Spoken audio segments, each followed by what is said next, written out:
Hello. Hello जी। जय श्री कृष्ण।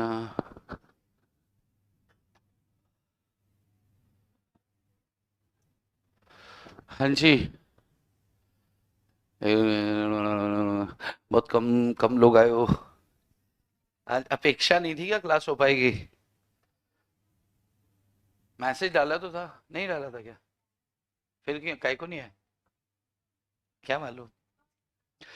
चलो, जय श्री कृष्ण। सोहम तो यहाँ बैठा है। Good morning. केएस जी, हिमांशु, गेमर, आदर्श। चलो। आ, हमारा क्या चल रहा था? हमारा कॉन्ट्रैक्ट खत्म हो गया, हमारा कंपनीज एक्ट खत्म हो गया। कंपनीज एक्ट दिया था आपको, किया खत्म आपने?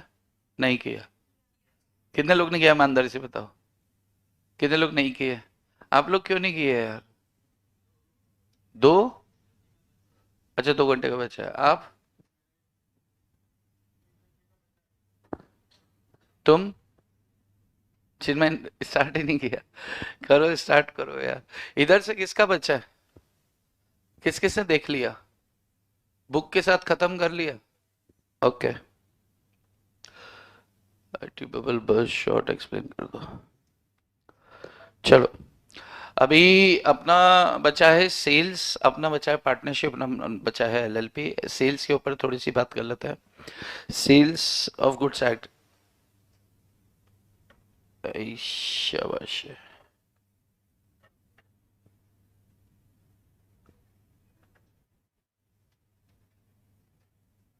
कौन सा ईयर, कौन सा? 1932 के 30 के 36? 1930। चलो, देख लिया। क्या देख लिया? अच्छा, ओके ओके।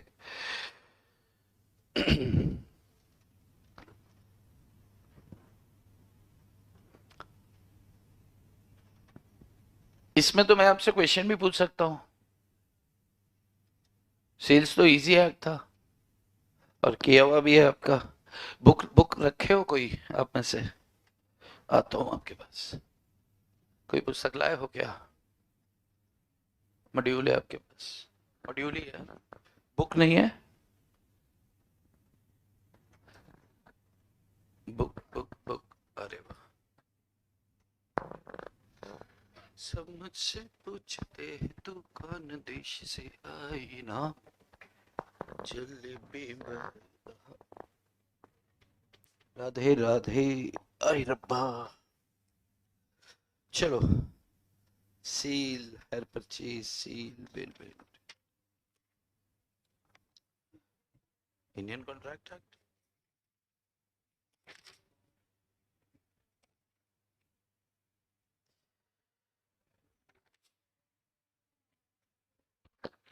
चलो,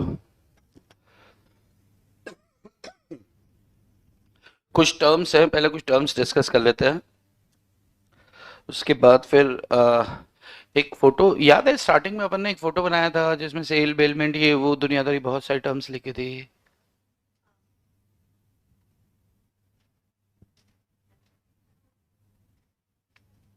तो देखते हैं। देखो, चलो जी, शुरू करते हैं। जय श्री कृष्ण, जय श्री कृष्ण। तमन्ना चौधरी। सबसे पहले सेल, फिर बेलमेंट, गिफ्ट, बाटर,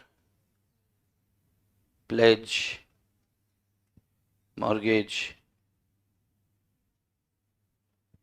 और इतना ही था। ओ, एग्रीमेंट टू सेल।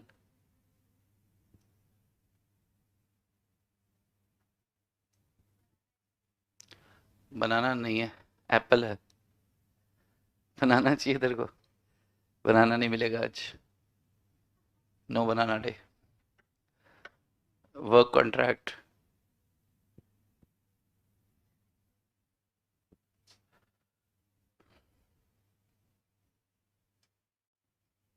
चाहिए तो बना लो। बना हुआ है पहले से? कितने लोग को किया हुआ है ये पूरा? अच्छा, तुम 3 ही लोग को किया है, बाकी इधर अपन लोग? यार किया तो साथ ही किया होगा ना, एब्सेंट थे। ऐसा हो ही नहीं सकता। भाई इनको अलग तो मैंने पढ़ाया ही नहीं, अलग से थोड़ी पढ़ाया, तुमको कुछ नहीं पढ़ाया। क्लास क्लास मध्ये लक्ष्य ओ, लक्ष्य दिया मतलब ध्यान दें। अच्छा, अब समझ आया। वो रेलवे स्टेशन में जब भी बोलती है कृपया लक्ष्य दिया, है ना? हाँ ध्यान दें। क्लास मध्ये, कक्षामध्ये लक्ष द्या, अन्यथा पाप लक्ष द्या लागेल। सर इस एक्ट में भी न्यू एडिशन टॉपिक है ना? न्यू एडिशन लेते जाओ। चलो ये फोटो बनाओ साथ साथ, मैं इधर लिख देता हूँ 3 शब्द।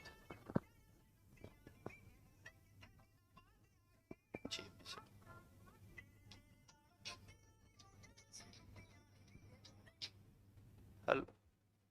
अरे तेरे लोकसभा चुनाव की। चलो, आपको भी फोन आते हैं क्या ये?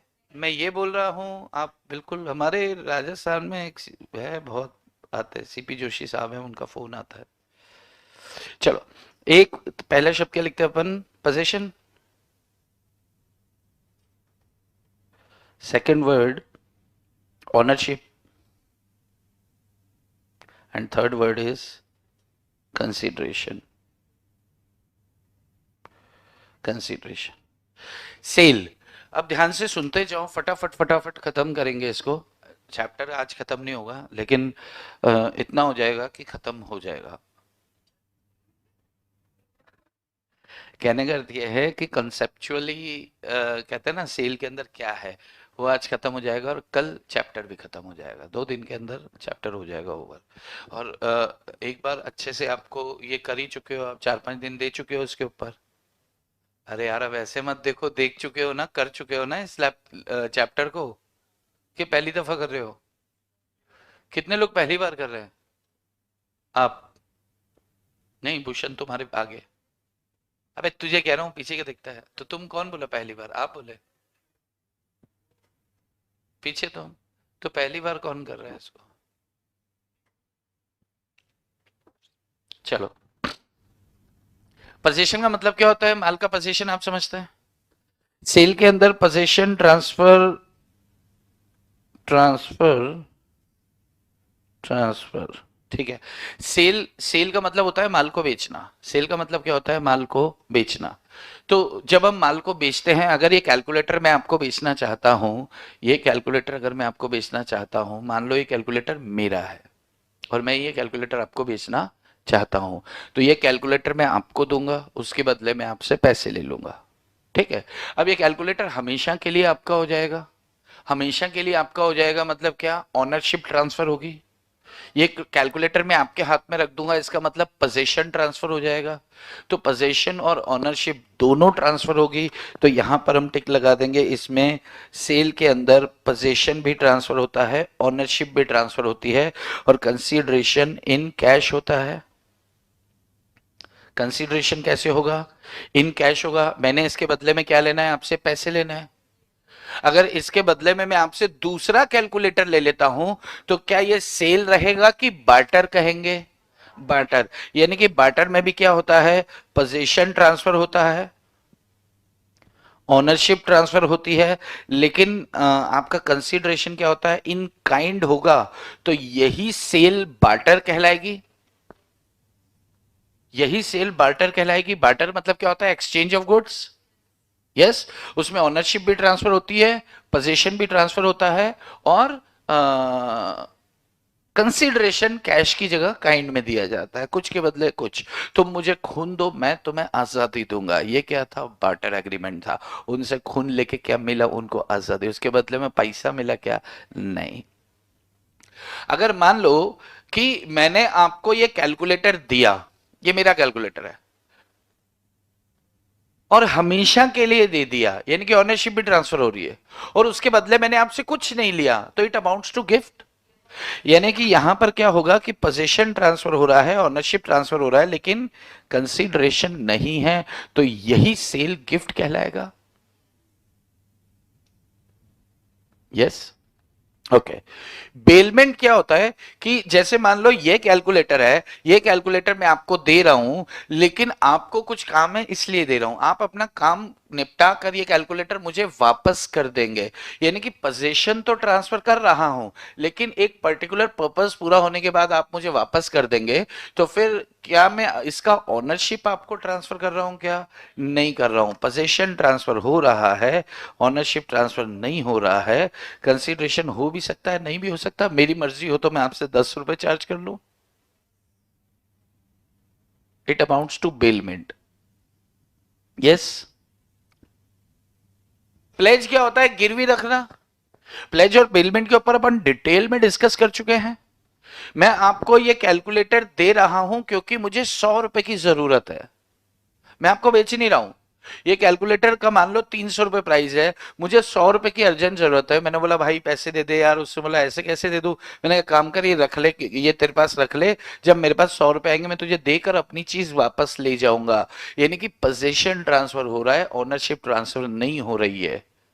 और इसमें कंसीडरेशन में लोन एलिमेंट है, तो इट अमाउंट्स टू प्लेज। ये डिस्कस कर चुके हैं हम। यस। तो इस प्लेज में पोजीशन ट्रांसफर हो रहा है, ओनरशिप नहीं हो रही है, और यहां पर लोन एलिमेंट है, तो यही क्या हो जाएगा? प्लेज हो जाएगा। मोर्गेज क्या होता है? मोर्गेज घर के कागज रख के, जिसमें संपत्ति को ट्रांसफर नहीं करता है। पोजीशन आप जैसे मान लो कि आपको 2 करोड़ रुपए की जरूरत है। आपको कितने रुपए की जरूरत है? 2 करोड़ की जरूरत है। आपके घर का वैल्यू 5 करोड़ है, तो आप उस 5 करोड़ को गिरवी रखना चाहते हो। बोल गिरवी देते हैं, लेकिन एक्चुअल वर्ड होता है बंधक। गिरवी ये होता है, प्लेज को हिंदी में गिरवी बोलते हैं, और मोर्गेज को क्या बोलते हैं? बंधक। तो आप अपने घर को गिरवी रख के, जो बाजारी जबान है उसकी बात कर रहा हूं, घर को गिरवी रख के आप कर्ज ले लेते हो। तो उस अच्छा, जैसे आपने घर को गिरवी रखने का मतलब क्या हुआ? घर के कागज उसे सौंप देते हो? अरे हाँ। सिर्फ घर के कागज देंगे कि घर उसको दे देंगे? घर के कागज। घर में अभी भी हम रह रहे हैं। अगर हमने मान लो 2-3 साल का, अपन ने 3 साल का एग्रीमेंट किया कि 3 साल में, 5 साल में पैसे दे देंगे, 5 साल में हमने पैसे नहीं दिए, तो फिर वो हमसे घर खाली कराने के लिए आएगा और ऑक्शन में बेचकर पैसे लेगा। लेकिन तब तक तो घर हमारे पास, हम ही इस्तेमाल कर रहे हैं।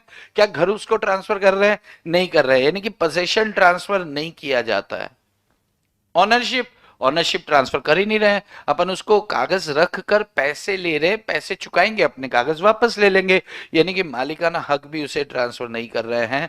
ये इमूवेबल प्रॉपर्टी के लिए होता है ज्यादातर। कागज किसके रखे जा, भाई अगर मेरे पास बाइक है तो बाइक आपको दे जाऊंगा, अगर गोल्ड है, ज्वेलरी है, तो ज्वेलरी आपको दे दूंगा, जमीन है तो जमीन आपको कैसे दूंगा? जमीन के तो कागज दूंगा ना।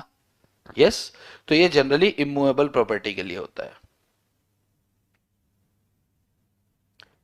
Immovable property which is not movable, which is not movable, जो माल नहीं है। ठीक है। अग्रीमेंट टू सेल, अब कहानी शुरू होती है आपकी। एक होता है सेल, एक होता है अग्रीमेंट टू सेल। सेल और अग्रीमेंट टू सेल में एक बेसिक डिफरेंस होता है, और ये डिफरेंस निकल के आता है माल से, गुड्स। देखो, गुड्स की अगर अपन बात करें, गुड्स बेसिकली 2 से 3 तरह का माल अपन देखेंगे। एक होता है एग्जिस्टिंग गुड्स, एग्जिस्टिंग गुड्स। एक बात करेंगे हम फ्यूचर गुड्स, और तीसरा बात करेंगे कॉन्टिजेंट गुड्स। ये तीनों नाम सुने हुए हैं? दिख रहा है साफ साफ? एक होता है एग्जिस्टिंग गुड्स, फ्यूचर गुड्स और कॉन्टिजेंट गुड्स। एग्जिस्टिंग गुड्स मतलब होता है वर्तमान माल जो अभी मौजूद है। फ्यूचर गुड्स क्या होता है? जो अभी तक बना नहीं है। और कॉन्टिजेंट, ऐसा माल जो हो भी सकता है नहीं भी हो सकता। माल टाइटैनिक से आ रहा है, जहाज से आ रहा है, मैंने आपको उसको बेचने का कॉन्ट्रैक्ट तो कर लूंगा, अग्रीमेंट तो कर लूंगा, लेकिन वो माल आ भी सकता है नहीं भी आ सकता। तो कॉन्टिजेंट गुड्स भी एक तरह का फ्यूचर गुड्स ही है जो कि मौजूद नहीं है। अरे बात समझ में आ रही है? भाई माल दो तरह का होता है बेसिकली, एक जो मौजूद है और एक मौजूद नहीं है। जो मौजूद है उसको एग्जिस्टिंग माल बोल देते हैं, एग्जिस्टिंग गुड्स बोल देते हैं। और जो मौजूद नहीं है उसको हम क्या बोलेंगे, फ्यूचर गुड्स या फिर कॉन्टिजेंट गुड्स। कॉन्टिजेंट मतलब जो हो भी सकता है नहीं भी हो सकता है, और फ्यूचर गुड्स मतलब जो फ्यूचर में होने वाला है। जैसे मान लो कि आपको क्या करना है कि एक स्टडी टेबल खरीदना है। आप फर्नीचर की शॉप पे गए, आपने जाके बोला कि भैया टेबल दिखाओ, उसने 6 तरह की टेबल दिखाई, आपको कोई टेबल पसंद आ गई, आप खरीद के ले आओगे, सेल हो गया। यस। कुछ चीजें ऐसी होती, अच्छा इसको वो जो स्टडी टेबल आपको दिखाई है वो क्या है आपका, एग्जिस्टिंग गुड्स। कोई प्लास्टिक का चेयर आप खरीदने गए, आप मनी बना के गए हो कि यार वो प्लास्टिक की चेयर बाजार में मिलती है, मैं लेके आता हूँ चार। तो आप जाओगे, प्लास्टिक का चेयर सेलो का आता है, तमाम तरह की कंपनीज का आता है। आप गए, आपने उसके ऊपर बैठ के देखा, फिर उसने आपको पूरा वो शक्ति प्रदर्शन करके दिखाता है, उसकी चारों टांगे मिला के दिखा देता है, देखो ये नहीं टूटी। उसके ऊपर कूद कूद के दिखाता है, देखो ये नहीं टूटी। फिर अपन बोलते हैं भैया ठीक है यही वाली कंपनी की, लेकिन दूसरी चार दे दो, ये मत दो, इसके ऊपर बहुत कूदे हो तुम। तो अपन ऐसा करके दिखाता है ना, देखो देखो ये पूरा ऐसे घुमा दिया और उसके अंदर से सर निकाल लेता है, देखो मैं भी निकल गया, कुछ नहीं हुआ। तो फिर आपने बोला अरे वाह ये कितने की, वो बोलता है 400 रुपए की एक है। तो फिर आप बोलते हो मेरे को चार चाहिए, 1500 ले लो। वो बोलता है अरे कुछ नहीं बच रहा, कुछ नहीं बच, फिर भी दे देता है फाइनली आपको। तो आप लेकर आ गए, वो क्या था, एग्जिस्टिंग गुड्स था। आप मान लो कि आपको आपके घर का सोफा बनवाना है, ठीक है। अब सोफे के अंदर कॉर्नर लगता है, कॉर्नर समझते हो, जो वो एल साइज का होता है।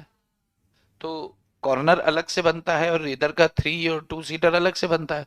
तो आपका हर घर का साइज अलग होता है, सबका साइज अलग होता है, ठीक है। तो अब आपका ये जो एल साइज है कॉर्नर वाला है, ये आपका अलग है। आप गए किसके पास, फर्नीचर वाले के पास, आपने बोला सोफे दिखाओ, तो उसने सोफे दिखाया आपको।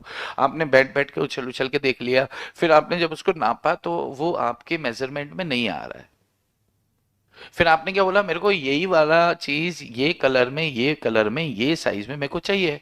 वो बोलता है सर एक बार मैं नाप ले लूं आपके घर चल के, आपने बोला ठीक है। उसने नाप लिया और ऑर्डर ले लिया, आपने उसको कितना दिया, 2000 रुपये, 3000 रुपये एडवांस दे दिए। कुल 40,000 रुपये में उसने बात किया, ठीक है। अब जिस माल का आप सौदा करके आए हो, वो माल उधर तैयार है कि अभी तैयार होना बाकी है, तैयार होना बाकी है। तो उससे अपन क्या बोलेंगे, एग्जिस्टिंग बोलेंगे या फ्यूचर बोलेंगे, फ्यूचर गुड्स बोलेंगे। ऐसा माल जो तैयार होना अभी बाकी है, क्या वो आदमी उस माल को बेच सकता है जो उसके पास है ही नहीं? तो उसे बेच नहीं सकता, लेकिन बेचने के लिए अग्रीमेंट तो कर सकता है, ठीक है। तो जब कॉन्ट्रैक्ट ऑफ सेल की बात करते हैं तो वो एग्जिस्टिंग गुड्स के लिए होता है, कॉन्ट्रैक्ट ऑफ सेल, ठीक है। लेकिन अग्रीमेंट टू सेल की जब बात करते हैं तो वो किसके लिए होता है, फ्यूचर गुड्स के लिए होता है। अग्रीमेंट टू सेल किसके लिए होता है, फ्यूचर गुड्स, ठीक है। तो इसमें पोजेशन ट्रांसफर कहां से होगा जब माल ही नहीं है? पोजेशन ट्रांसफर होगा क्या? अरे माल मौजूद ही नहीं है तो पोजेशन कैसे ट्रांसफर होगा? क्या इसमें ऑनरशिप ट्रांसफर होगी? यस और नो? मैंने आपको 3000 5000 रुपए दे दिए, क्या इसमें ऑनरशिप ट्रांसफर हो रही है? यस और नो? सोच के बताओ। ऑनलाइन आपसे भी क्वेश्चन है। अरे सोहम बोल रहा है फर्स्ट टाइम है यार, मतलब छुट्टियां के चक्कर में फर्स्ट टाइम है ना इन लोग का, जिन जिन का नहीं हुआ। बाकी एक बार सर तो ले चुके हैं ना।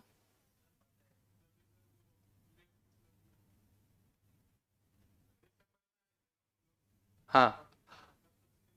Okay okay okay. चलो। हाँ। तो मैं कुछ पूछ रहा था क्या?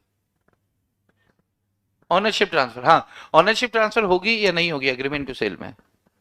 नहीं होगी।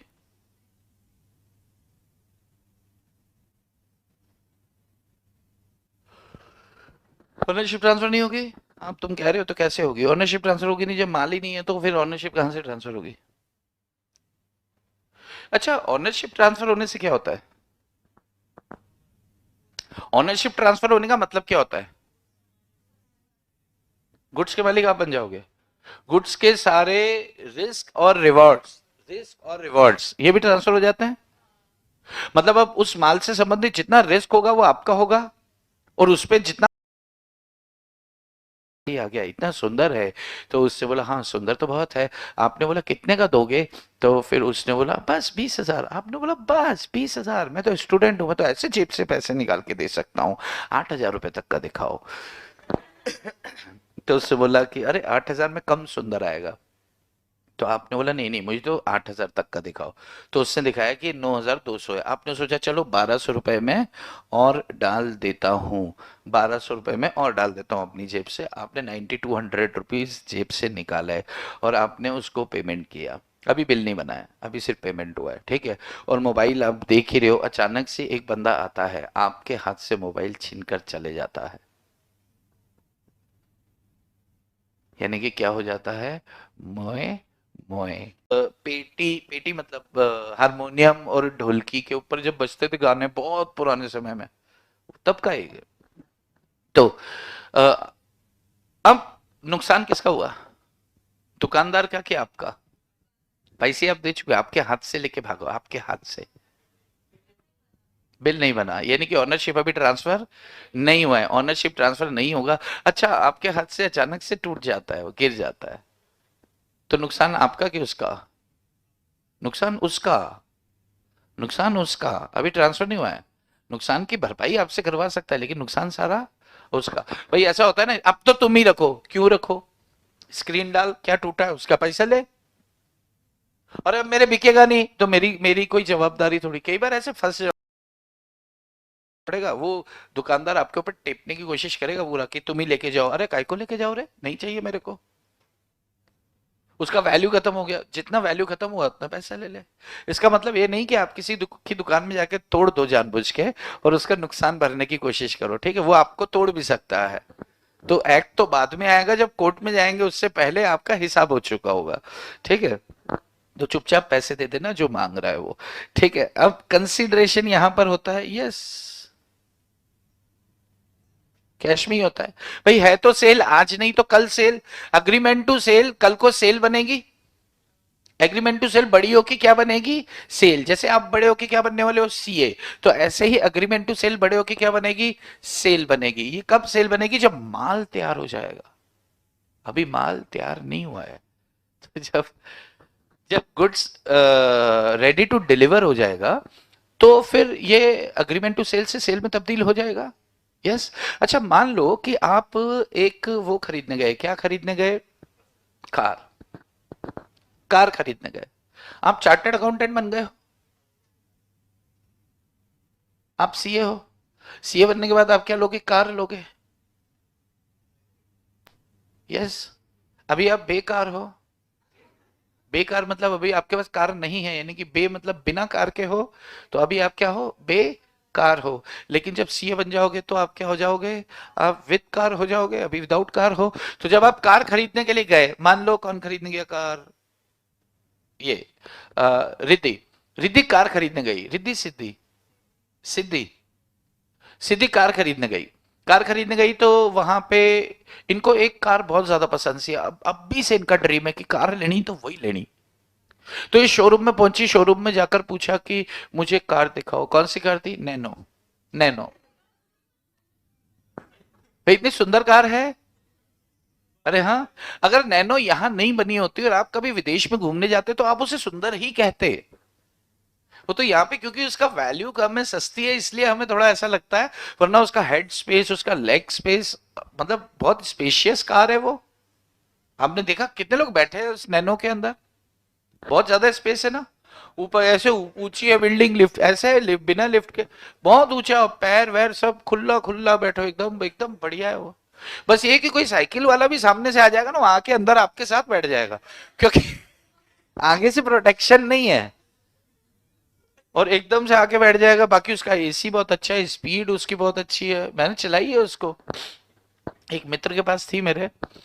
तो अब ये गई उसके पास कि मुझे कार दिखाओ, मुझे बहुत एकदम सारी फुल्ली लोडेड। उसने बोला मैडम फुल्ली लोडेड 1,60,000 रुपए की आएगी। हाँ हाँ दे दूंगी, क्या चक्कर है उसमें। तो इसने देखा ये वो, तो 3-4 कलर दिखाए, इसको नहीं जमे। इसने बोला मुझे पीला कलर चाहिए। कौन सा कलर चाहिए? Yellow. Yellow yellow dirty fellow.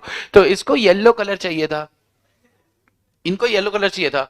अब ये बोलती मेरे को येलो, तो उसने बोला कि अरे मैडम क्या जबरदस्त कलर चुना है मैडम, ऐसा कलर मतलब दुनिया में कोई नहीं चुनेगा जो आपने चुना है मैडम, गजब।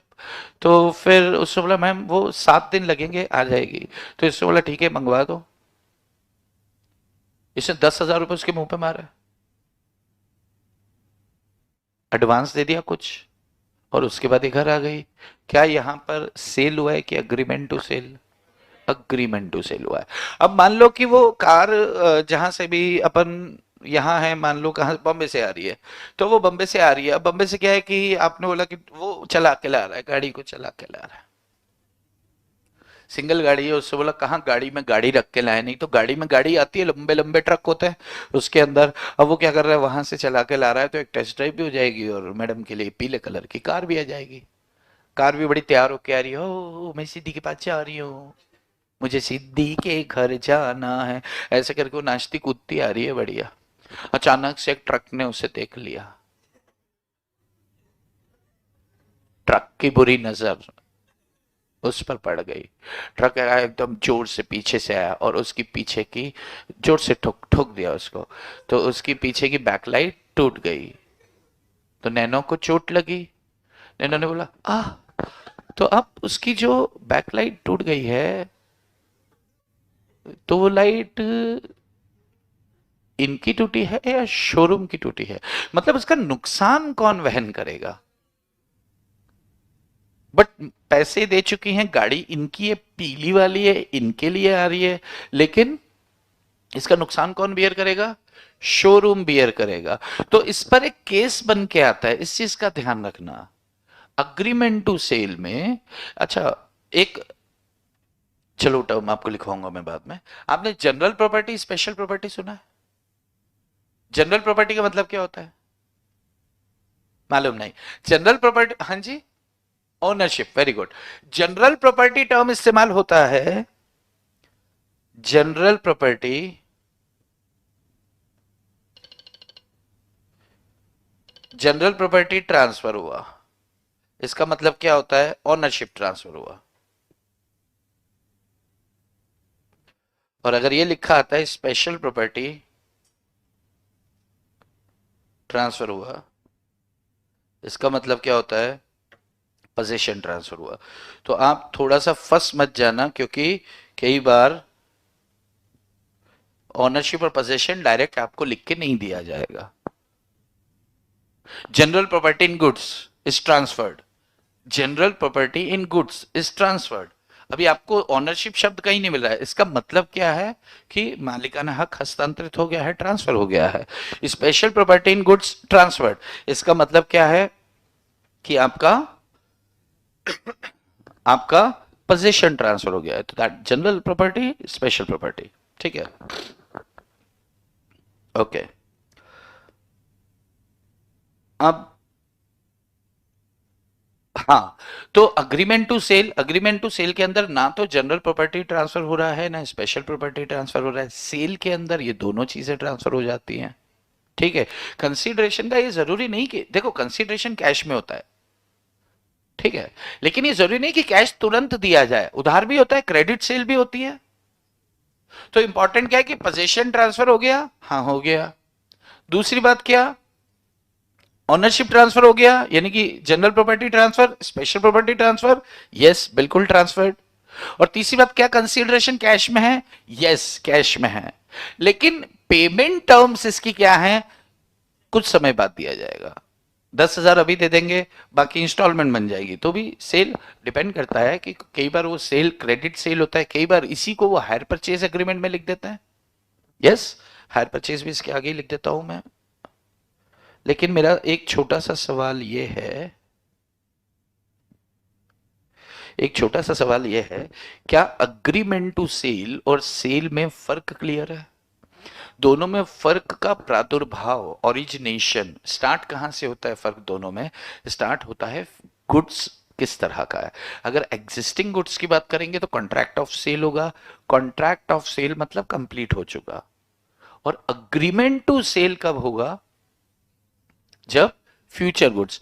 आप थोड़ा सा इस बात का ध्यान रखना कि आप सेल को सिर्फ सेल मत समझना, क्योंकि एग्जाम में क्वेश्चन आएगा कॉन्ट्रैक्ट ऑफ सेल, तो आपको लगा था यार सेल तो अलग था और वो अग्रीमेंट था, कॉन्ट्रैक्ट था, और ये फ्यूचर गुड्स वाला। ऐसा नहीं है।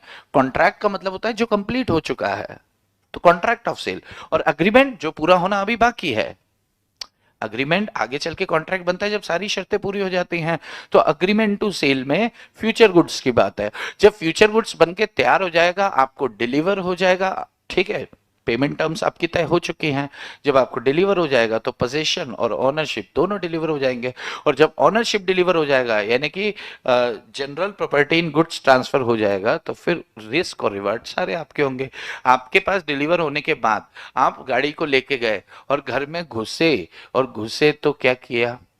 दरवाजे से आपको स्क्रैच लग गया, आपकी गाड़ी को स्क्रैच लग गया, क्योंकि अभी आप नई नई चलाना सीखे हो और गाड़ी भी नई नई है। ठीक है, आपने जिस गाड़ी से सीखा चलाना वो पुरानी पुरानी थी, तो उसको जोर से दबाते थे, तब जाके वो भागती थी। और ये तो हल्का सा छूते ही भाग रही है, क्यों? क्योंकि नई गाड़ी है, एक्सीलेटर इसका एकदम शानदार है। आप पैर बाद में रखते हो, दौड़ती पहले है। आपने गाड़ी के पीछे लिखवा दिया धन्नो, और आप अपनी धन्नो को लेके जा रहे हो। धन्नो पीले कलर की है ना, येलो येलो धन्नो। क्लियर है? तो अग्रीमेंट टू सेल और सेल के बीच में अगर डिफरेंस आता है तो डिफरेंस यहां से स्टार्ट होता है। क्लियर है क्या? यस। ये टर्म्स अगर अपन पकड़ लेंगे ना, उसके बाद चैप्टर में कुछ है ही नहीं। आगे देखो, वर्क कॉन्ट्रैक्ट मैं मान के चलू ओके है, agreement to sell. Next is work contract. Work contract क्या होता है कि ये अपन ने डिस्कस किया था, अपन ने तब भी नहीं डिस्कस किया ना वर्क कॉन्ट्रैक्ट। वर्क कॉन्ट्रैक्ट मतलब होता है कि जैसे इसमें, अच्छा ध्यान से सुनना, सेल में क्या होता है? पोजीशन ट्रांसफर होता है, इसमें भी पोजीशन ट्रांसफर होता है। सेल में ऑनरशिप ट्रांसफर होती है, इसमें भी ऑनरशिप ट्रांसफर होती है। सेल में कंसीडरेशन इन कैश होता है, इसमें भी कंसीडरेशन इन कैश होता है। तो फर्क कहां रहा? तीनों चीजें कॉमन है इसमें, यस, लेकिन इसमें गुड्स का वैल्यू जो होता है नॉमिनल होता है। एक एग्जांपल लेते हैं, इससे समझ में आएगा। इससे गुड्स का वैल्यू क्या होता है? एकदम nominal value of goods transfer किया जाता है। जैसे क्या?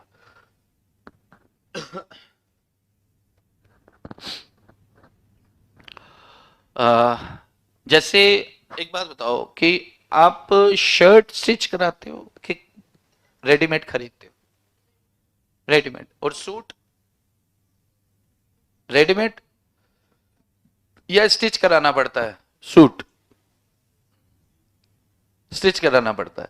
भाई अपने पापा लोग तो आज भी वो सिलाई वाले कपड़े ही पहनते हैं, रेडीमेड तो उनको जमता नहीं।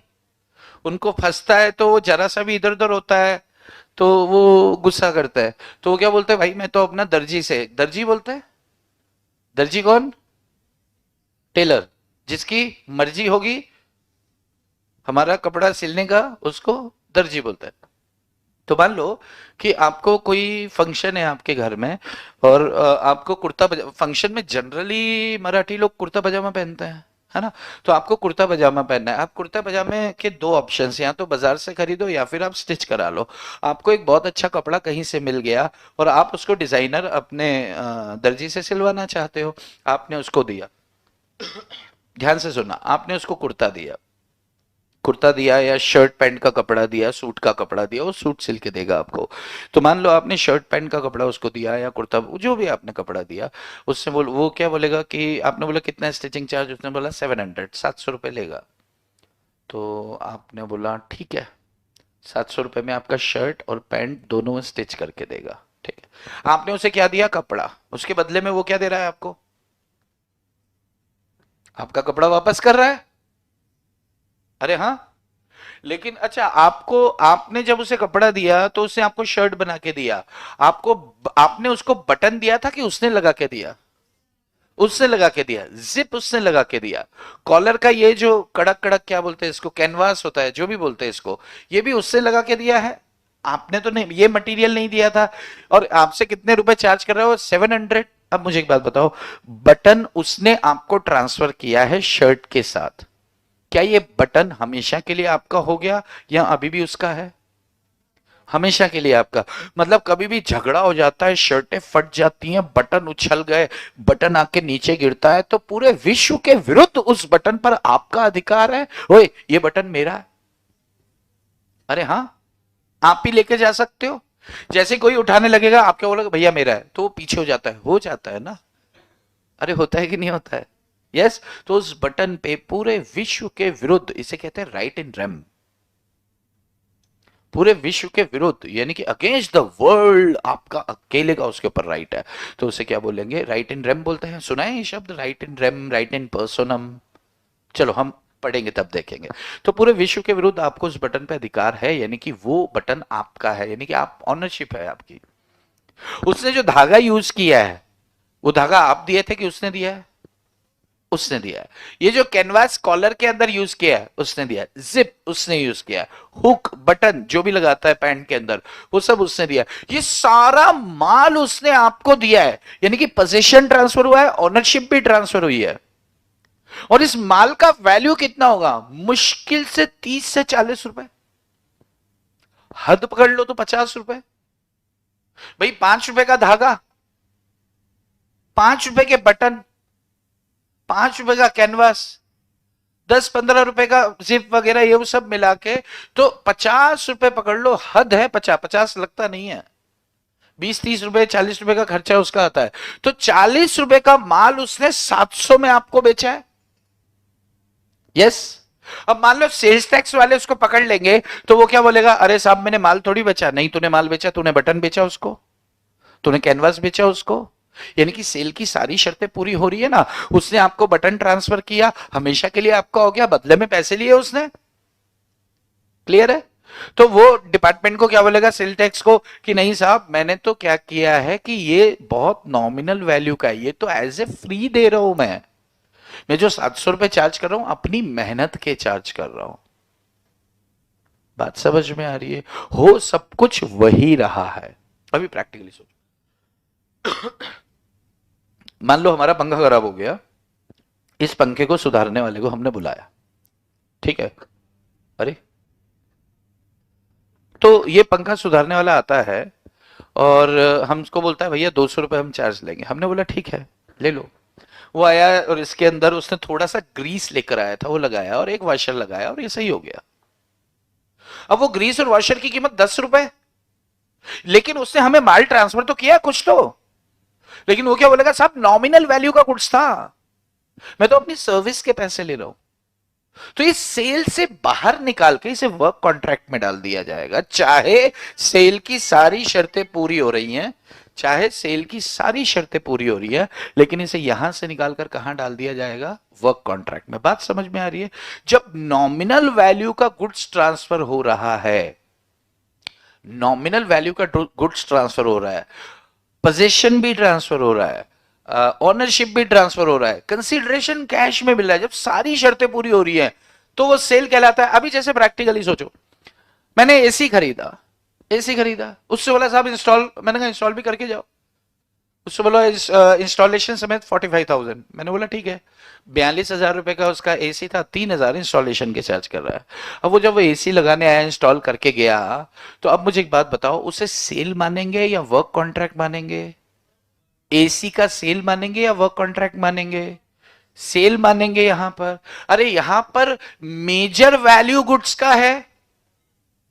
अरे भाई, बात समझ में आ रही है क्या?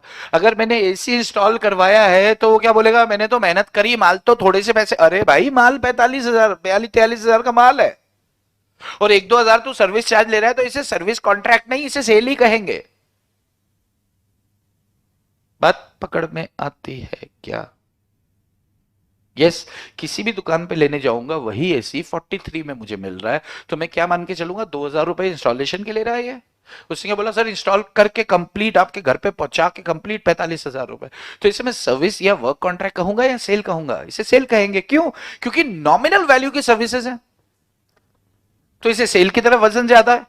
अगर नॉमिनल वैल्यू का आपका वो है, गुड्स है, तो फिर ये सेल से बाहर निकलकर किधर आ जाएगा, वर्क। जैसे एक एग्जांपल और लेते हैं। जैसे मान लो कि एक एक वो है, कौन है, एक ठाकुर साहब है। एक गांव में क्या है, एक ठाकुर साहब है। ठाकुर साहब का बहुत नाम चलता है, साउथ में होते हैं ना जिनका नाम चलता है। साउथ की पिक्चर देखते हो क्या? उसमें पूरे गांव को बचाने वाला गांव का विधाता होता है, वो है। अब वो ठाकुर साहब को जो नाम चलता है उनका, तो वो ठाकुर साहब ने एक आर्टिस्ट को बुलाया। आर्टिस्ट समझते हो, पेंटर, पेंटिंग वेंटिंग फोटो वोटो बनाता है, पोर्ट्रेट बनाता है। तो उससे उस आर्टिस्ट को बुलाया और आर्टिस्ट को कहा कि यार आपको हमारे दादाजी की एक तस्वीर बनानी है। उसने बोला बना देंगे साहब। उसने बोला चार्ज कितना करोगे? उसने बोला सर 20,000 रुपए। कितना चार्ज करोगे? 20 के। उसने उसकी कनपटी पे बंदूक रख दी। कहता 20,000 रुपए, शर्म नहीं आती तुझे? एक पेंटिंग बनाने की, हमारे दादाजी की, 20,000 रुपए मांगता है? ठोकू क्या? 16 साहब गलती हो गई, आप बोलो कितना? अरे हमारे दादाजी है, 50,000 मांगो। तुम हल्का पतला समझ रहे हो दादाजी को, और सुंदर बनाओ। 50,000 रुपए में डील डन हो गई। अब 50,000 रुपए उसके अच्छा ये क्या करेगा, इस जिसपे पेंटिंग बनती है वो भी कैनवास ही बोलते हैं उस कपड़े को। तो एक कैनवास लेके आएगा, उसको स्टैंड में लगाएगा और दादाजी को देखेगा, या दादाजी की पुरानी तस्वीर, दादाजी अगर है तो उनको देखेगा, तो बैठे हुए झूल रहे, तो एकदम ऐसे हिल रहे हैं, तो वो कह रहा है दादाजी हिलो मत, तो दादाजी को ऐसे फंसा देगा किसी एंगल में। फिर उसके बाद उनकी पेंटिंग बना रहा है। उसने किया क्या, एक कैनवास खरीद के लाया 1,500 2,000 रुपए का, दो चार कलर लेके आया, कलर डोले, ऐसे ऐसे किया, दादाजी निकल के आ गए, मूछ वूछ दाढ़ी वाड़ी, आंखों में गुस्सा, रौब, एकदम हूबहू दादाजी। यानी कि वो क्या कर रहा है, वो आर्टिस्ट ने 2,500 रुपए का कलर और जो कपड़ा था, ये फ्रेम करा के इनको बेचा है। माल डिलीवर हुआ है, पोजीशन ट्रांसफर हुआ है, ओनरशिप भी ट्रांसफर हुआ है, बदले में कैश भी ले रहा है 50,000। लेकिन माल नॉमिनल वैल्यू का ट्रांसफर हो रहा है, सर्विस कॉन्ट्रैक्ट है एक तरह से, इसे वर्क कॉन्ट्रैक्ट कहेंगे। ये सेल की डेफिनेशन से बाहर हो जाएगा। ट्रू फॉल्स अगर आता है तो देख लेना। क्लियर है? जैसे आपकी चप्पल टूटती है कभी? अपनी तो कभी भी टूट जाती है ना? और लड़की लोग, तुम लोग की चप्पल कब टूटती है? जब कोई देख लेता है। जब तक कोई देखता नहीं है ना, इनकी चप्पल टूटती नहीं है। लेकिन जैसे कोई देख लेता है कि ओ तेरी टूट गई, इनको पता होता है पहले से टूटी हुई है, लेकिन ये कोई देख लेता है तब टूटती है। ओ मुझे अभी पता चला ये टूट गई है। चलो ठीक है, जब चप्पल टूट जाती फिर क्या करते हैं? चप्पल सुनार के पास लेके जाते हैं। चप्पल सुनार कौन होता है? जो चप्पल को ठीक करता है। क्या बोलते हैं उसको? सांबार। हाँ सांबर से इडली जो भी होता है। मोची, मोची भी बोलते हैं ना। मोची सुना है शब्द? सांबर सुने? सांबर, सांभार, एस, च, अच्छा चांभार, जो भी होता है। तो मतलब चप्पल सुनार, ठीक है ना, इज्जत भी मिल रही है उसको। जो चप्पल का काम करता है वो चप्पल सुनार। तो अब आप उसके पास गए, उसने, आपने बोला भैया देखो नहीं टूट गई, मजा ही नहीं आ रहा। तो उससे बोला, अरे मैडम 1 मिनट में मजा आएगा। तो क्या करेगा, आपकी चप्पल लेगा, चप्पल के ऊपर 2 कील ठोक देगा। आपकी चप्पल का वो निकल जाती है ना चोंच। कभी अच्छा एक बार आप चप्पल इनसे सुधरा लो, पहले इधर का टूटा था, अभी इधर का टूटेगा, फिर पीछे से टूटेगा, फिर इधर से टूटेगा। फिर आप सब तरफ से सिलाई करवा लोगे, आपको लगेगा अब टूट के दिखा, तो दूसरा टूट जाएगा। तो मतलब अब समय आ चुका है चप्पल बदलने का। ठीक है? तो अब वो जो अपना चप्पल सुना रहे, उसने 2 कील ठोका, आपसे बोला 10 रुपया, आपने 10 रुपए उसको दे दिए। आपने उसको 10 रुपए दे दिए। 1 रुपए में 20 कील आता है, यानी कि 5 पैसे का 1 कील। कितने पैसे का? 5। भाई 1 रुपए के 20 कील आते। कील तो समझते हो, वो ठोकते। आराम करो। कील मतलब कील होता है। कील का कुछ और भी मतलब होता है क्या मराठी में? तो हंसता काय को? तो वो जो उसने 2 कील ठोके हैं, यानी कि 10 पैसे का। अच्छा, ये जो कील है ये माल है, ये उसने आपको डिलीवर कर दिया आपकी चप्पल में। पूरे विश्व के विरुद्ध उस कील पर आपका अधिकार है। अब जब मर्जी चप्पल निकाल के किसी के गाल पे स्क्रैच कर सकते हो जब झगड़ा हो जाए कि ये ले। आपने 10 रुपए पे किए हैं, यानी कि यहां पर माल का पोजीशन ट्रांसफर हुआ है, ओनरशिप। कील भी आपकी हो गई हमेशा के लिए, लेकिन अच्छा उसके बदले कैश भी दिया है, लेकिन नॉमिनल वैल्यू का गुड्स ट्रांसफर हुआ है। असली पैसे तो उससे ठुकाई के लिए हैं। जो उससे 10 रुपए आपसे लिए हैं, आपके जो 2 कील ठोके हैं, तो असली पैसे वो चप्पल सुनाने किस चीज के लिए हैं? सर्विसेज, हाँ। तो सर्विसेज के लिए हैं। तो ये सर्विसेज वर्क कॉन्ट्रैक्ट में चला जाएगा। क्लियर है क्या? कहाँ गया ये दादाजी की फोटो? हो गई। दादाजी की फोटो बना दें। ये दादाजी का ये मुंह, ये गला, ये दादाजी का, ये ये दादाजी की धोती, ये दादाजी की जूती।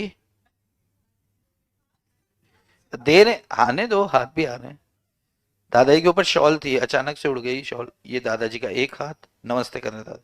ये दादाजी का दूसरा हाथ, दादाजी के बटन कुर्ते के। और बेल्ट नहीं, बेल्ट थोड़ी होगी, धोती पहनी है तो। दादाजी के बाल, दादाजी की आंखें, दादाजी मुस्कुरा रहा है। और क्या होता है दादाजी में? और क्या सारा सामान आ गया, हाथ पांव सब आ गया। क्या? कान, कान। कान बाल में चुप चुप गए ना। कान का तो अब अंदर कैसे बनाऊं? अच्छा, ऊपर का कवर, कान का कवर, ये कान का कवर। ये दादाजी अपने तैयार हो गए। चश्मा भी पहना देते दादाजी को। अब वो दादाजी की एक पोती है, वो पोती दादाजी को तैयार करती है, तो वो पिंक लेकर आई थी। ये दादाजी की कॉलर। ठीक है, ये कितने की बनी? 50,000 की। 20,000 तय किए थे, लेकिन 50,000 क्यों? क्योंकि दुनिया के सबसे अच्छे आर्टिस्ट ने बनाई है। तो कैसी लगी आपको दादाजी की तस्वीर? अच्छे लग रहे हैं ना? इतने सिंपल सोबर ऐसे होते हैं असली दादाजी। ये देखो नमस्ते भी कर रहे हैं।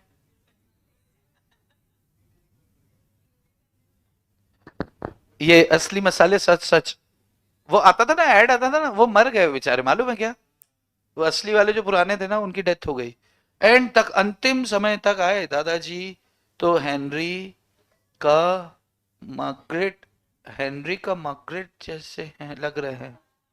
कौन है हेनरी का मार्गरेट? तो कितना अच्छा बनाया मैंने, मतलब कुछ तो ऐसा बनाया। देखो, माफिया दादाजी भक। तो ठाकुर साहब के दादाजी है, हल्के पतले हैं क्या? नहीं। जैसे अपने इधर, उधर हमारे राजस्थान में ठाकुर साहब ज्यादा चलते हैं, इधर पाटिल भाऊ चलते हैं। इधर पाटिल, मी पाटिल है, ऐसे बोलते हैं ना। मतलब पाटिल है, हम क्या कमजोर समझते हैं क्या? तो ये पाटिल भाऊ है, पाटिल दादाजी है। डीपी है ये, डीपी। दादाजी पाटिल। क्या है ये? डीपी। डीपी की डीपी, दादाजी पाटिल की डिस्प्ले पिक। चलो, तो यहां तक लिख लिया। अब आता है आपका क्या? एडमिशन है, नहीं लिया था तब। अच्छा अच्छा अच्छा, ओके ओके। इंडियन कॉन्ट्रैक्टर, हाँ हो गया हो गया, तिशा हो गया। चलिए, हायर परचेज। अब हायर परचेज क्या होता है? हायर परचेज कौन बताएगा? सर जी इस बार का पेपर इजी आएगा। हेरा फेरी का बाबू भैया लग रहा है। किसी का सवाल है, इस बार का पेपर इजी आएगा, तो आपका क्या कहना है? तथास्तु। पेपर तो आपको ऐसा टफ आना चाहिए, इतना टफ आना चाहिए, इतना टफ आना चाहिए कि आप बड़ी मुश्किल से पास हो, उसमें आएगा मजा। टुच्चा पुच्चा सा पेपर आएगा, क्या ही मतलब है? नहीं, पास तो हो जाओगे, पास तो होना पड़ेगा यार। पास होने के लिए तो तुम्हें दम लगाना पड़ेगा बहुत जोर से। अरे यार, हो जाएगा, कुछ नहीं है आपका। क्या बोल रहे हो? गोवा जाने के लिए क्या है? हाँ, 70+।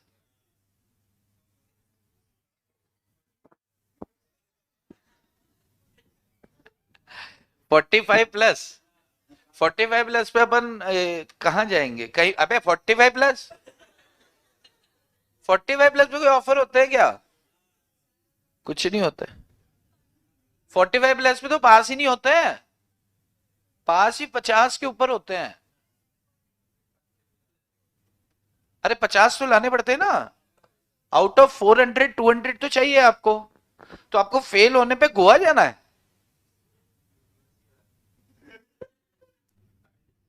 बेशरम इंसान। फेल होने पे कौन गोवा जाता है? चलो।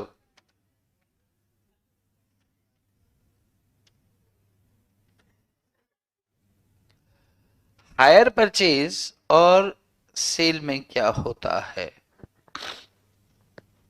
हायर परचेज और सेल में क्या डिफरेंस होता है? हायर परचेज आपको अकाउंट्स में होता है ना? हायर परचेज आपको है या आपको था? अभी फाउंडेशन में है। तो क्या होता है हायर परचेज, आप बताओ। कौन बोलेगा? भूषण, क्या होता है? पोजीशन ट्रांसफर हो जाता है, ओनरशिप नहीं होती। ओनरशिप कब होती है? एकदम लास्ट इंस्टॉलमेंट पे। ठीक है। मतलब ये बिल्कुल ऐसा उधार बेचा आपने भाई, एक तरह से उधार बेचा ही है ये, पर बोलते हैं इसको क्या है, किराया क्रय बोलते हैं। किराया क्रय मतलब हायर परचेज बोलता है इसको। जैसे मान लो मैंने आपको गुड्स दिया, मान लो 2 करोड़ की एक मशीन मैं आपको बेच रहा हूँ। कितने की? 2 करोड़ की मशीन मैं आपको बेच रहा हूँ। आपने बोला कि यार मैं अभी 50 लाख अभी दे रहा हूँ, बाकी 1.5 करोड़ बचता है, तो 15-15 लाख की 10 इंस्टॉलमेंट दे दूंगा। मैंने बोला बहुत अच्छी बात है, ये ले मशीन। आपने 50 लाख मुझे दिया, और 15-15 लाख रुपए की आप हर महीने मुझे कुछ डाउन पेमेंट दे दिया, और बाकी इंस्टॉलमेंट बन गई है। ठीक है। अब मैं इतना बड़ा रिस्क तो नहीं ले सकता कि 1.5 करोड़ का माल तेरे पास पड़ा है, कल को तू उसको बेच दे और भाग जाए, तो मैं तो हाथ मलते रह जाऊंगा। यस। तो मैंने क्या किया, माल आपको ट्रांसफर किया। माल का पोजीशन, यानी कि general property in goods transfer नहीं किया, स्पेशल प्रॉपर्टी इन गुड्स किया। माल आपको दे दिया है, माल आपके पास है, आप उसे यूज करो। हर महीने आप 15 लाख की इंस्टॉलमेंट मुझे देते रहोगे। मान लो किसी महीने आपने चूक किया, मैं आपको डांट दूंगा, फिर एकदम से जोर से ऐसे घूर दूंगा कि ओए मेरे पैसे। और फिर आपने बोला अच्छा देता हूं देता हूं, लेकिन आप नहीं दे रहे हो, सेकंड इंस्टॉलमेंट भी ड्यू हो गई, तो अब मुझे समझ में आ गया कि यार ये दो दो इंस्टॉलमेंट इसमें चढ़ गई हैं, अब 30 लाख 45 लाख कहां से लाएगा? तो मैं आपके घर पे माल उठाने वापस आऊंगा और माल उठाकर ले जाऊंगा। क्यों? क्योंकि वो माल मेरा है। क्लियर है? आप उस माल को बेच नहीं सकते हो। क्यों? क्योंकि आप ऑनर नहीं हो। मैंने माल आपको, माल की ऑनरशिप आपको कब ट्रांसफर करूंगा? जब आप पूरी 10 किस्तें मुझे चुका दोगे। पूरी 10 इंस्टॉलमेंट जब आप मुझे चुका दोगे, इन इंस्टॉलमेंट को क्या बोलेंगे? Higher charges. यार ये हिल गया। यहां से बंद हुआ क्या? क्या होता है ऐसा? ओवरहीट हो कैसे गया? अभी तो घंटा भी नहीं चला। वो करो ना। अपने आप हो जाएगा। उससे होगा ना। आना। चिन्ह। आ रे प्रीतम प्यारे, तेरी लंबाई सबसे अच्छी है इधर।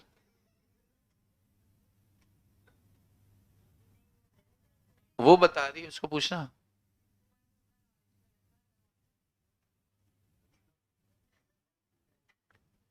क्या हुआ? अच्छा थोड़ा अपने आप चालू हो जाएगा अभी। अच्छा। तो यार ये ओवर हीट कैसे हो गया आज? अभी हायर परचेज का लिखाना है, आपको कैसे लिखाऊंगा?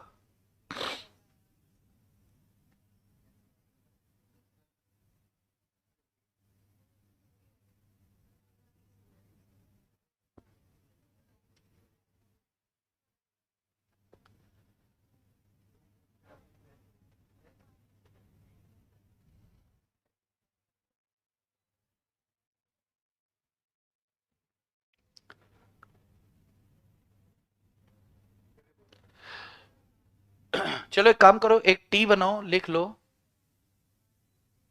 हाँ होगा, अब होगा। आया, कुछ आया, कुछ आया।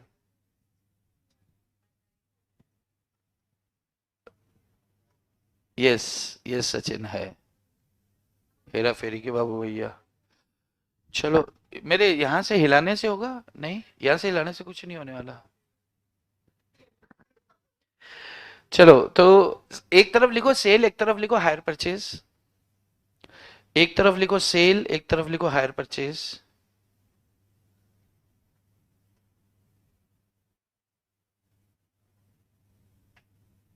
ऑनलाइन वालों आपको तो दिख रहा है, आप तो यहां से लिख सकते हो। ऑफलाइन वालों मेरी गलती नहीं है भाई, वो टीवी बंद हो गया तो मैं आपको ये तो आपको मौका मिल गया कि भाई हाँ छुट्टी कर दो, है ना। सेल में आप फर्स्ट पॉइंट लिखो,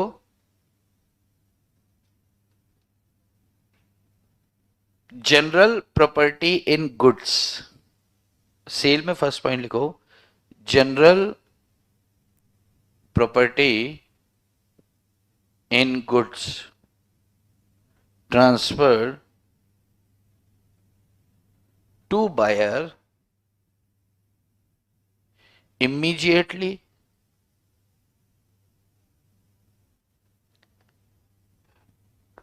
immediately। और हायर परचेज में लिखो ऑन लास्ट इंस्टॉलमेंट। मैं ऐसा मान के चल लूं कि यही वाली लाइन उधर भी लिखनी है? चलो लिख लो, पूरा लिख लो। General property in goods transfer to hirer. यहां बायर ने, यहां कौन होगा? हायरर होगा, बायर की जगह hirer. On last instalment, on payment of last instalment.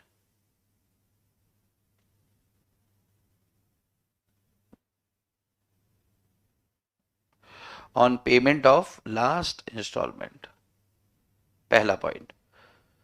दूसरा पॉइंट लिखो, यहां पर पार्टी, पहले सुन लो, सेल के अंदर बायर ऑनर बन जाता है, ऑनर बन जाता है। लेकिन हायर परचेज के अंदर जो हायरर है वो बेलर बनेगा, ऑनर तो नहीं बनेगा।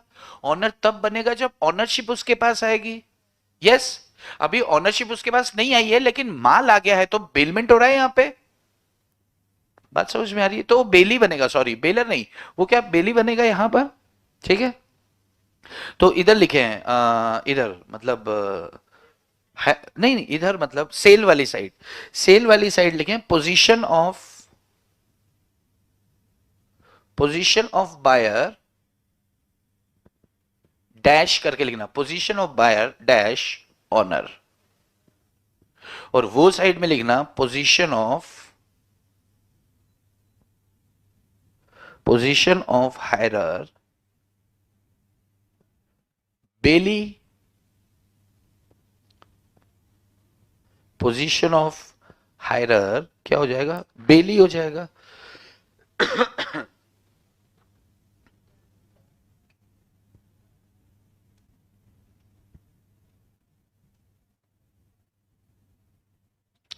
टर्मिनेशन ऑफ कॉन्ट्रैक्ट, ध्यान से सुनो। आपको माल बेच दिया गया है, ऑनरशिप आपके पास है, सब कुछ अब आपके पास हो गया। अब आप इस कॉन्ट्रैक्ट को टर्मिनेट नहीं कर सकते, कैंसिल नहीं कर सकते। लेकिन हायर परचेज में ऑनरशिप तो ट्रांसफर हुई नहीं है, तो आप इसे टर्मिनेट कर सकते हो। क्यों? क्योंकि जितना आपने यूज किया उसकी किस्तें दे तो दिए हैं। अरे भाई, जैसे मान लो कि कोई माल है, मैंने खरीदा, अब उधार खरीदा, नगद खरीदा, मैंने खरीदा। अगर सामने वाले ने रिस्क एंड रिवार्ड सब मुझे ट्रांसफर कर दिया, यानी कि उसने सेल मान लिया है, तो बड़ी अच्छी बात है। अब मैं कॉन्ट्रैक्ट को कैंसिल नहीं कर सकता, टर्मिनेट नहीं कर सकता। लेकिन अगर मान लो कि आपने मुझे माल बेचा है हायर परचेज पे, आपने बोला कि 10,000 आपको नकद देने पड़ेंगे, मतलब डाउन पेमेंट देनी पड़ेगी, और 4,000 की आपकी हायर परचेज इंस्टॉलमेंट है। मैंने बोला बहुत बढ़िया, और सर जब आप लास्ट इंस्टॉलमेंट पे कर दोगे तो फिर हम आपको ऑनरशिप भी ट्रांसफर कर देंगे। हमने बोला बहुत अच्छी बात है। 3-4 महीने तक मैंने उसको यूज किया, और मान लो अब मैं कहीं शिफ्ट हो रहा हूं, मैंने बोला यार अब मेरे काम की नहीं है, मैंने आपको वापस कर दी, मैं कर सकता हूं। मैंने इंस्टॉलमेंट नहीं पे की ना, क्यों? क्योंकि मालिक तो आप ही हो एक तरह। हायर परचेज का मतलब क्या होता है? मैं किराए पे यूज कर रहा हूं उसे। बस फर्क सिर्फ इतना है कि वो माल स्पेसिफिकली मेरे लिए आपने खरीद के दिया है। देखो क्या होता है, हायर परचेज को थोड़ा सा इसको और कंसेप्चुअली जाने ना। जनरली मान लो कि मैं बहुत सारा, मेरे पास बहुत सारा सामान है, मेरा काम ही किराए पर देने का है। जैसे टेंट हाउस वाले नहीं होते, टेंट हाउस वालों का काम क्या होता है? पंखे किराए पे देना, कूलर किराए पे देना, ये वो सब। उन्होंने सभी के लिए एक माल खरीद के रखा है, लेकिन स्पेसिफिकली आपको कोई चीज खरीद के दे रहा है, तो उसे हायर परचेज में कर दिया अपन ने। हुआ तो, ले तो किराया ही रहा है भाई। पुराना माल तो किसी का हम भी नहीं खरीदेंगे। यस। मान लो आप किराए पे कभी कुछ लेकर आते हो और आपसे वो खो जाता है, खराब हो जाता है, तो अपन सामने वाले को बोलते हैं ना, भैया तुम्हारी कीमत बता दो यार। यही होता है। मतलब आप ऑनरशिप ट्रांसफर करने को तैयार हो गए हो, आपसे नुकसान हो गया है, तो बोलता है कि 800। आप बोलोगे 800 में तो नया आता है भैया, आपने तो हमें पुराना दिया था, ये शब्द आते हैं। क्लियर है? हायर परचेज में क्या होता है, माल आपको नया बेचा जाता है, कहने को बोलने को बेचा जाता है, लेकिन नया माल आपको किराए पे दिया जाता है। आप उसे यूज करोगे, उसके बदले किराया दोगे। आप जब जब आपको यूज नहीं करना है, आप उसे वापस कर दोगे। मालिकाना हक तो उसने ट्रांसफर आपको किया ही नहीं था, और उसके बदले में उसे किराया मिल चुका है। उससे भी डेप्रिसिएशन वगैरह सब कैलकुलेशन करके आपके किराए की किस्त बनाई होगी। यस। ठीक है। तो यहां पर जो टर्मिनेशन ऑफ कॉन्ट्रैक्ट बायर नहीं कर सकता, जबकि हायरर कर सकता है। तो लिख लो termination of contract, buyer dash लगा के लिखना, बायर के आगे क्रॉस लगा देना। The buyer can not terminate the contract. ठीक है। उधर बात करें हम, दूसरी साइड, हायरर में टर्मिनेट द कॉन्ट्रैक्ट, और आगे की इंस्टॉलमेंट उसे चुकाने की जरूरत नहीं है। देखो क्या होता है कि हायर परचेज में, एक सेकंड जाके आता हूं। हायर परचेज में क्या होता है कि जैसे मान लो कि मैंने आपको कार दी, मान लो मैंने आपको कार दे दी है, ये फिर बंद हो गया, अच्छा चालू ही नहीं हुआ था ना। हाँ, मान लो मैंने आपको क्या दे दी है, कार दे दी है। कैसे दी है? हायर परचेज पे दी है।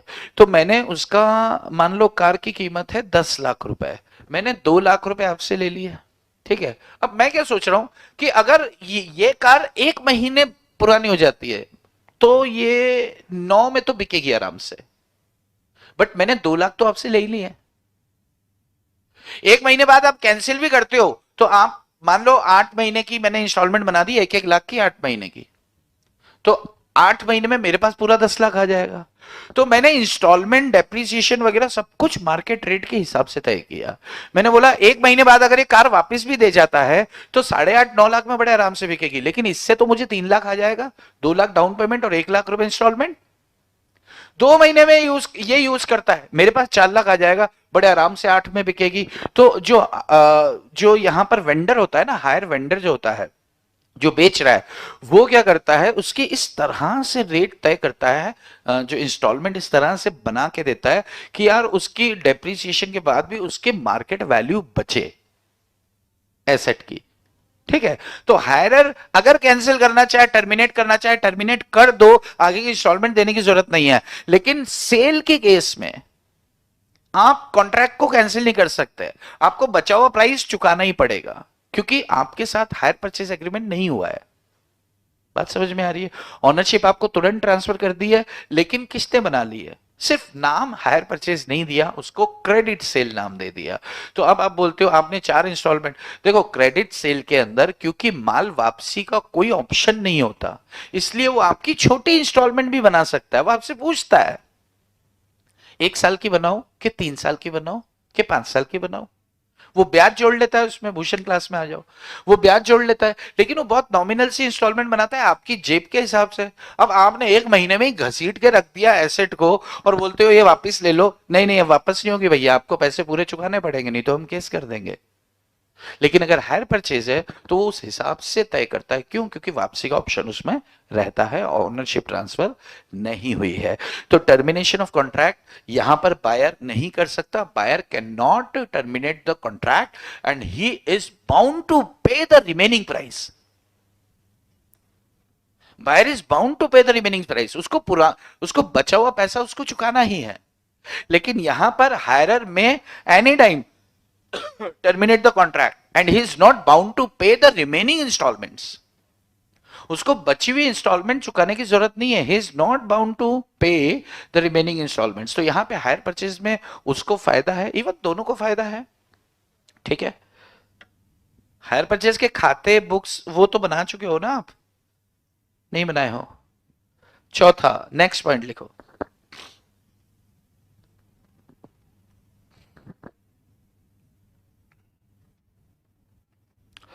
अगर बायर इंसॉल्वेंट हो जाता है, पहले सुन लो सुन लो, अगर बायर इंसॉल्वेंट हो जाता है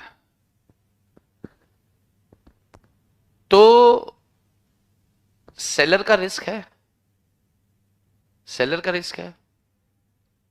कैसे रिस्क है भाई? मान लो बायर से अपन को 50,000 रुपए लेना बाकी है, उधार था। मान लो 90,000 का हमने माल बेचा, 30-40,000 की इंस्टॉलमेंट उससे चुकाई और उसके बाद वो इंसॉल्वेंट हो गया, इंसॉल्वेंट हो गया, उसके पास कुछ है ही नहीं। और जो हमने उसको एसेट दी थी वो भी घीस घीस के साले ने खत्म कर दी है, खूब चलाई खूब दौड़ाई, लेकिन उसकी अब वैल्यू मान लो 20,000 ही बची है। तो उसे बेचने के बाद 20,000 हाथ में आएगा और उस 20,000 के लिए पूरी दुनिया खड़ी हो जाएगी, मेरे भी पैसे मेरे भी पैसे, तो सबको प्रोपोर्शनेटली पैसे बांटने पड़ेंगे। यानी कि उसमें पैसे नहीं है, कुछ बचा नहीं है, तभी तो इंसॉल्वेंट हुआ है। तो सारा नुकसान किसका हो जाएगा? है सेलर का हो जाएगा, यस।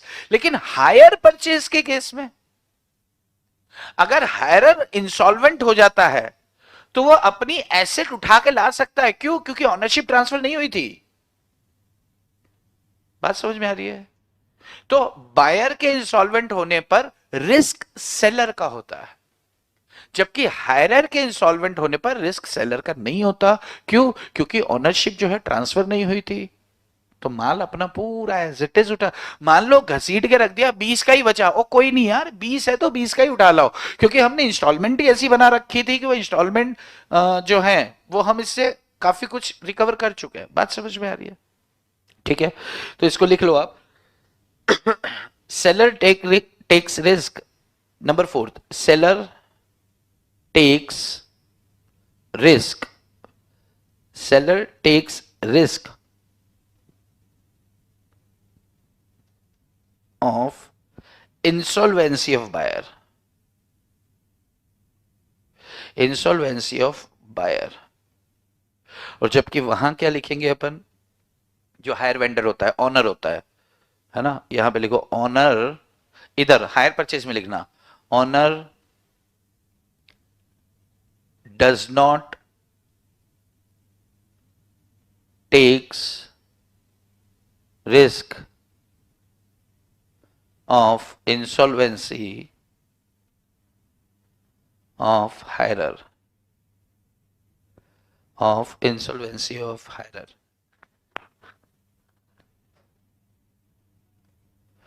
वो क्या करेगा?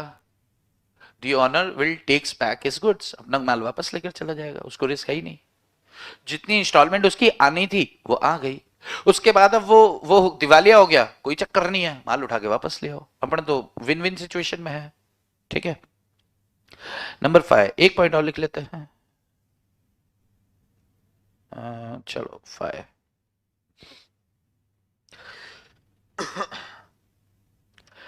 Transfer of title. Transfer of title, title का मतलब क्या होता है तितली? ध्यान से सुनना। मैंने आपको माल बेच दिया, मैंने आपको माल बेच दिया, मतलब मैं क्या बोल रहा हूं, मैंने आपको माल सेल किया, ठीक है, मैंने गुड्स आपको सेल किया है, तो अब आप उस माल के मालिक हो। अब आप उसे किसी थर्ड पर्सन को बेचना चाहते हो, तो आप उसे गुड टाइटल ट्रांसफर करोगे। यस, क्योंकि आप क्या हो, ऑनर हो। तो बायर हमेशा थर्ड पार्टी को अगर माल बेचता है तो ट्रांसफर करेगा जो टाइटल, गुड टाइटल ट्रांसफर करेगा। गुड टाइटल मतलब उसे भी अच्छा ऑनर बनाएगा। लेकिन क्या हायरर माल को बेच सकता है? ऑनरशिप नहीं है ना उसके पास। लेकिन दुनिया को तो यही लग रहा है कि यार ये एसी लगा हुआ है तो ये एसी इसी का है। अब वो घर शिफ्ट कर रहा है और वो आपको बेच जाता है, वो घर शिफ्ट कर रहा है, वो आपको बेच जाता है, और अपन क्या करते हैं, पुरानी चीजों के बिल थोड़ी मांगते हैं। कोई था ना, भाई मैं शिफ्ट कर रहा हूँ, मेरा एसी है, चाहिए क्या? आपने देखा उसके घर में आके ही देखा, हाँ उसका है, अभी तो उसका ही मानेंगे ना। तो आपने बोला ठीक है यार मेरे को दे जा, कितने में दे रहा है? कि 15,000 में देके जाता हूँ। 15,000 में आपको एसी देके चला गया। अब वो उधर से हायर वेंडर है, अरे कहाँ गया रे वो, और ये एसी तो हमारा है। तो बोला नहीं मेरे को तो खरीदा है। नहीं नहीं, खरीदे से कुछ, निकालो रे। तो वो निकाल के लेके जा सकता है, क्यों? क्योंकि हायरर जो है वो माल का ऑनर नहीं है। तो ट्रांसफर ऑफ टाइटल की बात करें तो जो बायर गुड टाइटल ट्रांसफर करके गया, हायरर गुड टाइटल ट्रांसफर करके नहीं जा सकता। क्यों? क्योंकि वो खुद ऑनर नहीं है। बात समझ में आ रही है? उसके पास एक्चुअली टाइटल ही नहीं है, वो ऑनर है ही नहीं। तो फिर वो आपको कैसे ऑनर बना सकता है? बात पकड़ में आ रही है? तो ट्रांसफर ऑफ टाइटल में लिखे पॉइंट नंबर 5 में लिखे आप, the buyer can pass a good title. The buyer can pass a good तितली टाइटल। और वहां पर लिखे the hire can't pass, the hirer can not pass a good title to the bona fide, जो भी है। अच्छा, ये कब तक नहीं कर सकता good title transfer? Until the payment of last instalment, लिख लो चाहो तो। अंटिल, इसी के आगे बढ़ा दो इसको, until the payment of last instalment. जैसे ही ये लास्ट इंस्टॉलमेंट पे करेगा, ऑनरशिप इसके पास आ जाएगी। और ऑनरशिप इसके पास आ जाएगी, अब इसके पास भी गुड टाइटल है, तो अब ये गुड टाइटल, भाई जिसके पास गुड टाइटल है नहीं वो गुड टाइटल दे कैसे सकता है? मान लो मेरा माल इन्होंने चुरा लिया, आपका नाम क्या है? हाँ, तो इन्होंने मेरा माल चुरा लिया है, अब ये किसी दूसरे को बेच रही है, तो क्या इनके पास गुड टाइटल है क्या? इसके पास गुड टाइटल नहीं है तो गुड टाइटल कैसे दे सकती है? जब आपके पास गुड टाइटल आपको देना है तो आपके पास गुड टाइटल होना चाहिए। अरे हाँ, यहाँ ओके। एक और लिख ले क्या, काफी है क्या?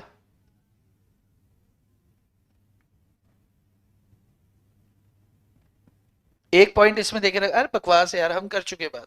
ये कह रहा है रीसेल। पॉइंट नंबर 6 में क्या है, रीसेल। ये कोई है क्या, बात करने वाली है ही नहीं। रीसेल, बायर रीसेल कर सकता है क्या? तो buyer can resell the goods, और hirer can't resell the good until the payment of last instalment. अरे हाँ, यहां तो लिख लो। अरे इतनी सी बात है, buyer can sell, buyer can resell the goods. क्यों? मालिक है यार। अच्छा माल पहले लिख लो, फिर मैं आपसे सवाल पूछ लेता हूँ। यार आगे नहीं बढ़ेंगे अब यार इसके, है ना? मजा नहीं आ रहा है, आपके साथ तो नहीं आ रहा है, इनका तो हो रहा है।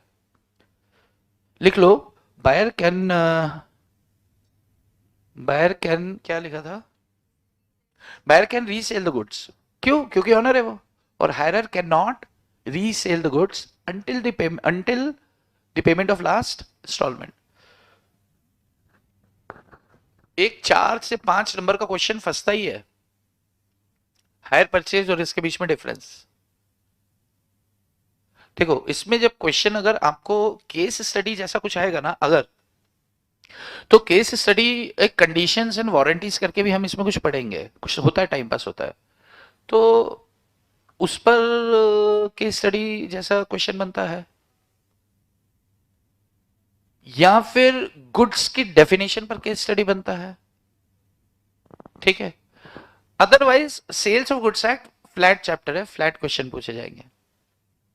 और फ्लैट क्वेश्चंस में एक क्वेश्चन ये भी होता है कि बताओ बच्चों, बताओ सेल और बेलमेंट में क्या फर्क है? सेल और बार्टर में क्या फर्क है, सेल और हायर परचेज में क्या फर्क है, सेल और वर्क कॉन्ट्रैक्ट में क्या फर्क है। ठीक है, तो ये कुछ 3-4 क्वेश्चंस ऐसे हैं, sale, bailment, sale, hire purchase, ये इंस्टीट्यूट के पसंदीदा है।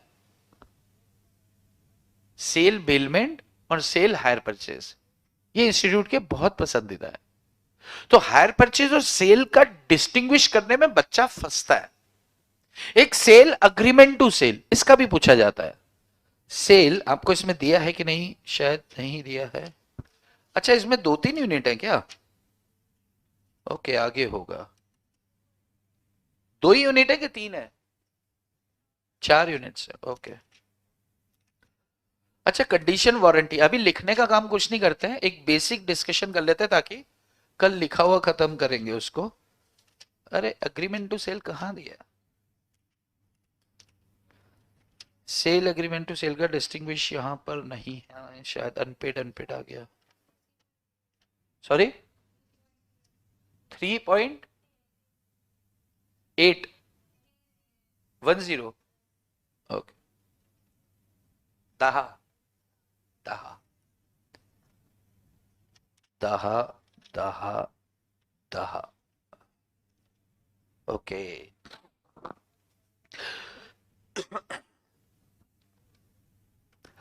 इसमें 1 2 इसको लिखवाऊं क्या आपको मैं?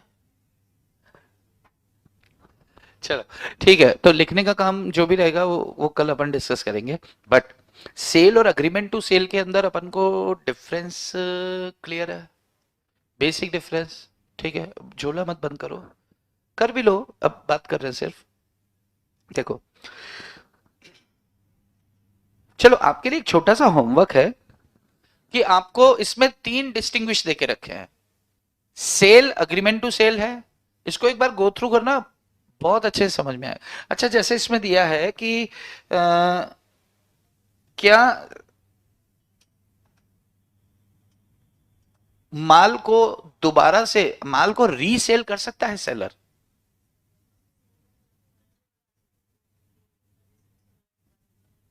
नहीं कर सकता। सेलर माल का रीसेल करने का राइट नहीं कर सकता, कर दे तो गुड टाइटल नहीं दे पाएगा ना, लेकिन नहीं कर सकता। जबकि अग्रीमेंट टू सेल में कर सकता है, क्योंकि मान लो आप कल को बोलते हो अरे मेरे को तो नहीं जमा, मेरे को तो ये, आप पैसे नहीं दे रहे हो, माल तैयार भी हो गया, सब कुछ हो गया, लेकिन आप पैसे नहीं दे रहे हो, पैसे नहीं दे रहे हो तो अभी यार ओनरशिप वैसे भी ट्रांसफर कहाँ हुई थी। यस, ठीक है। तो कुछ ऐसी चीजें हैं इसमें, जैसे in case of insolvency of seller, ये 2 लास्ट के पॉइंट से बस ये समझने की कोशिश कर लो। देखो, अगर मान लो बायर इंसॉल्वेंट हो जाता, बायर इंसॉल्वेंट हो जाता है, बायर इंसॉल्वेंट हो जाता है, सेल और अग्रीमेंट टू सेल की बात कर रहे हैं। अगर बायर इंसॉल्वेंट हो जाता है, माल आप बेच रहे हो, बायर क्या हो गया, इंसॉल्वेंट, इंसॉल्वेंट हो गया, तो अपन इंसॉल्वेंट की बात क्यों कर रहे हैं, क्योंकि हमने उसे उधार बेचा होगा। अगर हमने उसे कैश बेचा होता तो अपन इंसॉल्वेंसी की बात करते क्या? नहीं करते। हमने उसे माल उधार बेचा, हमने 10,000 उससे लिए, 90,000 अभी उससे लेना बाकी है, और वो इंसॉल्वेंट हो गया। इंसॉल्वेंट हो गया तो हमारा रिस्क है, ये हम बात कर ही रहे हैं। क्यों? क्योंकि ऑनरशिप सब ट्रांसफर हो गई है। अग्रीमेंट टू सेल में इसका रिस्क होगा क्या? नहीं होगा। तो क्या ये चीज पढ़ के भी समझ में आएगी? अगर आपको अर्थ क्लियर है तो आप इसका डिस्टिंग्विश देख सकते हो। ठीक है, तो ये आपका सेल अग्रीमेंट टू सेल हो गया, आपका सेल बेलमेंट हो गया, आपका सेल हायर परचेज हो गया। ये 3 ही डिस्टिंग्विश दिए हैं, 3 में से कोई एक तो तयशुदा आएगा। तो आप इसको हायर परचेज, और ये मैंने लिखवा ही दिया है, बेलमेंट वगैरह में 2-3 दिया है, और ये, तो ये 3 आप अच्छे से तैयार कर लेना। इसके बाद की कहानी अपन कल डिस्कस करते हैं। बट यार ये कब से होने लगा ऐसा? चलो ऑनलाइन वालों खत्म करते हैं आपका, है ना? कब से हो रहा है ये खराब, कब से हो रहा है? नहीं, पर मैंने तो नहीं देखा यार, ये तो इतने इतने समय चलता था, सुबह से अभी तो घंटा भी नहीं चला ये। मतलब इसको रिपेयरिंग की जरूरत आ गई है। चलो फिर, गुड नाइट सर। बहुत बढ़िया। चलो, जय श्री कृष्णा, बाय बाय। ये हमारा प्रोजेक्टर यहाँ पे बंद हो गया है, तो अब आगे अपन इसको कंटिन्यू नहीं कर रहे हैं। अभी कल अपन रेगुलर क्लास पे अपन स्टार्ट करेंगे और आगे बढ़ते हैं। कल अपना जो रेगुलर टाइम क्या था? 9 बजे का था। तो 9 से बैठते हैं। आपका अकाउंट्स का क्लास सेम टाइम है, 11:15, 11:30, क्या टाइम है? 11:30 ना, ठीक है, वो 9 से 11 का जो अपना पुराना टाइम जैसे अपन चल रहे थे वैसे ही चलेंगे अब। ठीक है। इको भी आगे बढ़ाएंगे और इसको भी बढ़ाएंगे। सर जी स्क्रीन गुस्सा हो गई आपसे। अरे स्क्रीन मेरे से क्यों गुस्सा होगी?